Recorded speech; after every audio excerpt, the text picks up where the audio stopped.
Diabetes doubled since 1980. What else has doubled since 1980? Yes, that's true too. But obesity has doubled since 1980, and so has diabetes right along with it. The biggest risk factor for type 2 diabetes is heredity and weight. They go hand in hand. 80% of type 2 diabetics are overweight. I used to run a diabetic clinic, and it was a free clinic down in Hopkinsville, Kentucky. And when we could target the whole person, get their weight down, get them healthier, get them on healthier foods, get them on the right medications, as their weight came down, their diabetes went away.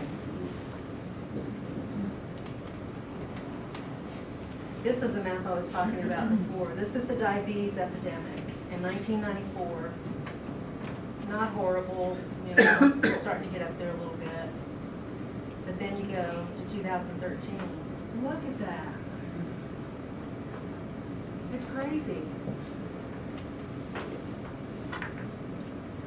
Glucose, fuel for the body, the pancreas secretes the insulin moves the glucose into wherever it's needed, muscles, cells, fat, liver cells, where it can be used as fuel.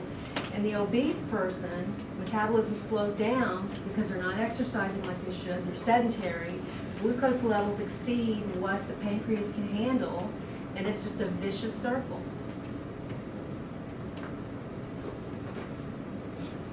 Children in obesity and diabetes. We are seeing more children with diabetes. What else are we seeing more in children? Overweight. Yeah, they're overweight, they're sedentary. And it's not just diabetes. We're seeing a lot of congestive heart failure in these kids, a lot of heart issues, you know, all the things that go hand in hand with being obese, an obese adult. We're seeing it in the kids. Pulmonary problems, they have decreased lung volume, increased work of breathing. It takes a lot of effort to move that chest wall with all that weight on it. They have higher airway resistance, higher chest walls, decreased compliance. Their lungs are, you know, if you don't work your lungs to the full extent that they can be worked, they start to get less compliant. You know, if you've ever tried to bag an obese patient, they're a lot harder to bag.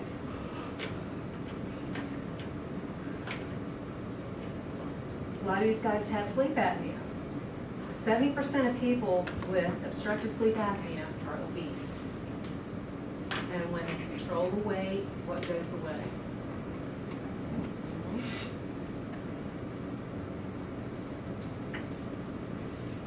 Pulmonary hypertension. They live in a constant state of hypoxia because they're not inflating their lungs as fully as they need to. So they go into pulmonary vasoconstriction, which suppresses their heart function. Cancer mortality is increased. And I think the last couple of times I gave this lecture, I could never find a reason why there was an increase in cancer in the obese patient. And I still haven't really, but I was trying to do some little research before I came today, and I found this, research on obesity and cancer. And they're thinking that there are microbes that live in the gastrointestinal tract that are, in both the type 2 diabetic and the obese patient, they have different and less diverse microbes in their gut. They're not the same as a normal healthy person. And they're targeting that difference and realizing that it affects the inflammation, metabolism, which may increase incidence of cancers. And they're actually looking at ways to change that microbiota of cancer patients to decrease the prevalence of cancer deaths. It was interesting. There's a whole big article on this. If you plug it into your Google if you're interested, it's a pretty interesting read. I tried to synopsize. I mean, I'm like furiously trying to update the stuff, you know, like 30 minutes before I left to come here and see you guys. And this was a really interesting article. So obstetrics and gynecology, how many of you have known an obese family friend or a person in your family who, young, healthy, otherwise, trying to get pregnant, can't get pregnant? Yeah. That's one of the problems with being obese. They have a really hard time getting pregnant. When they do get pregnant, they have a hard time maintaining that pregnancy to fruition. They have an increased incidence of cesarean sections when they do go full term, increase in fetal size, which of course can lead to the gestational diabetes, and they're more prone to the preeclampsia and eclamptic states. So being obese and being pregnant are high risk. Trauma, have a higher incidence of chest injuries. Why do you think? They're kind of wedged in there and real close to that steering wheel, aren't they? A lot of times they're so large that the seatbelt won't fully fasten, or it's uncomfortable and they won't wear it. So basically their body is the airbag. Their body is taking the brunt of the steering column. You're seeing more rib fractures, more pulmonary contusions. These guys are more likely to have pneumos. They're more likely to go into ARDS later on from the pulmonary contusions that they sustain from these injuries.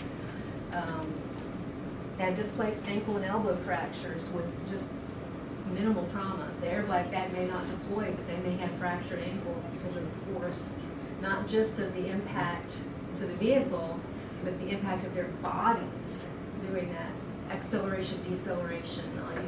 It's hard on the joints and the bones.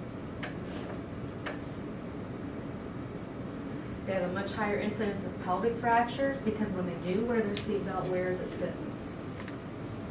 Under the Dunlop, isn't it? Like right real low across those pelvic bones.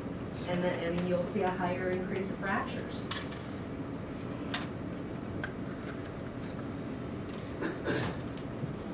Increased mortality, they are 6 times more likely to die from injuries sustained in traumatic injuries.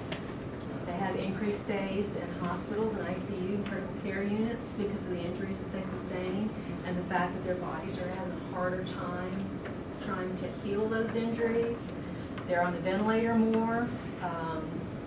Again, the ARDS, pneumonia, urinary tract infections, they're all at an increased risk of getting, and increased rates of organ dysfunction. Why do you think that is?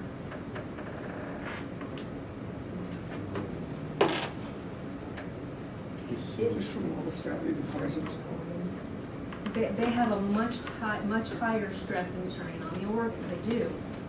It's harder to keep these folks ventilated. It's harder to keep them where they need to be with ventilator settings because there's so much airway resistance.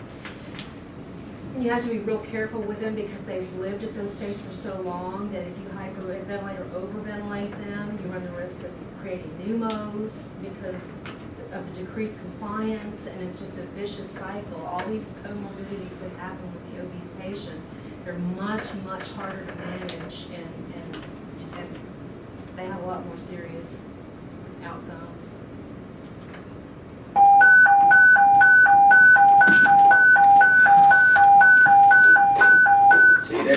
Medic 101, Port Columbus, 71 southbound, 270 eastbound on a seizure. Medic 101, Port Columbus, 71 southbound, 270 eastbound for a seizure, no car description. Go 9 EMS 1, time out 1357. Well, it's nice and pull over before they have the seizure. Yeah, when that little like was. Yeah, we'll get it out. Thank you. So the bariatric surgical patient, 2 types. We're not going to go over bariatrics. You guys don't. The biggest thing with the bariatrics patient are, get to this stuff. They may be at increased risk of vomiting because they're not used to the fact that they have to eat very slowly and very small amounts frequently. That's going to be life for them after bariatric surgery. So they're going to have an increased risk of vomiting. You're not going to be able to use NG tubes on these folks. Increased risk of infection from the surgery.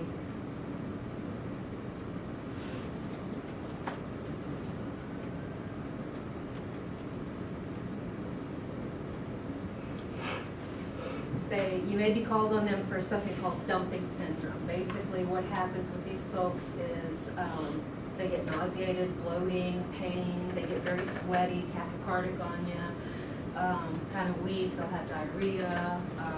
It's not very comfortable when they get the dumping syndrome as a result of bariatric surgery. And you can give them Sofran, but it's probably not going to help them much.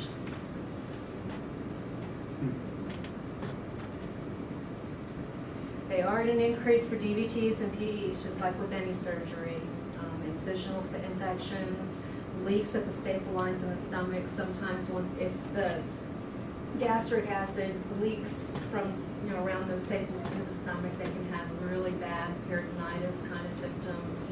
Really kind of rigid abdomen, real pinched over, can barely move because it hurts so bad.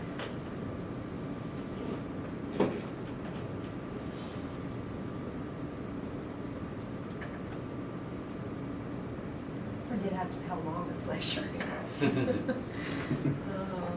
Dehydration is another problem that you'll see in the bariatric patient because they're encouraged to take equal amounts of fluids and food, but a lot of times because of the small amounts that they intake, they would rather have the food and they leave the liquids. So dehydration is very common in these folks.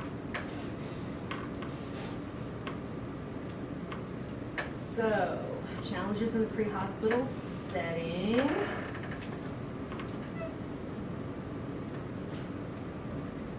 The biggest is the delay.